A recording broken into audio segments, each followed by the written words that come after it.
అందరికీ నమస్కారం. అందరు బాగుండాలని కూడా నేను కోరుకుంటున్నాను.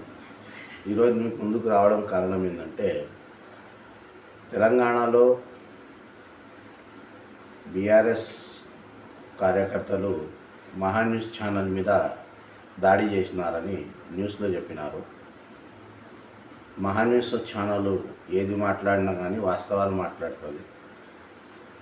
అదే మహాన్యూస్ ఛానలే అని కాదు, అన్ని ఛానళ్ళు కూడా మీరు ఈ టైంలో వాళ్ళకి సపోర్ట్ చేసుకోవాలి. నేను అందరినీ కూడా అన్ని టీవీలు అన్ని న్యూస్లు కూడా చూసినాను. ఈరోజు నేను ఒకళ్ళకి చెప్పడం లేదు. మీరంటే సింగల్ అయిపోతున్నారు మీరంతా. ఎందుకంటే ఈరోజు మహాన్యూస్ మీద జరిగిన పని రేపు TV9 మీద కూడా జరగవచ్చు, ఆంధ్రజ్యోతి మీద కూడా జరగవచ్చు, ఇంకో దాని మీద కూడా జరగవచ్చు. కానీ మహాన్యూస్ ఛానల్లో వంశీ గారు ఏది మాట్లాడినా కానీ అందరినీ అర్థమైనట్టు వివరించి మాట్లాడతారు. ఏదో డీటెయిల్స్ ఆంధ్రప్రదేశ్ కానీ, తెలంగాణ కానీ, ఇండియాలో కానీ, వేరే చోట ప్రపంచంలో ఎక్కడ ఉన్నా కానీ కరెక్ట్ మాట్లాడతారు వాళ్ళు. ఏదైనా ఉంటే దయచేసి, అంటే మేము మహాన్యూస్కి వస్తున్నానని కాదు, నేను వాస్తవాలు మాట్లాడుతున్నాను. మనం ఇండియన్.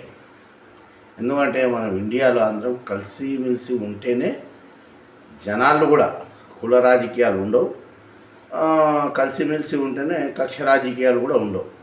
కలిసిమెలిసి ఉంటేనే మీ న్యూస్ ఈరోజు జరిగింది, రేపు ఇంకొక న్యూస్కి కూడా జరగవచ్చు.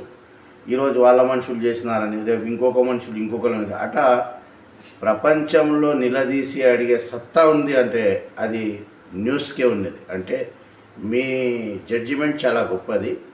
మీరు కత్తి మీద సాము లెక్క పనిచేసేటోళ్ళు. దయచేసి మహాన్యూస్కి జరిగిన అన్యాయాన్ని మన రేవంత్ రెడ్డి గారు, మన తెలంగాణ ముఖ్యమంత్రి రేవంత్ రెడ్డి అన్న గారు దీని మీద బాగా ఆలోచించి చర్యలు తీసుకోవాలని, దయచేసి తప్పు చేసిన వాళ్ళకి శిక్షించాలని ఆశిస్తూ నేను చెప్తున్నాను. జై హింద్.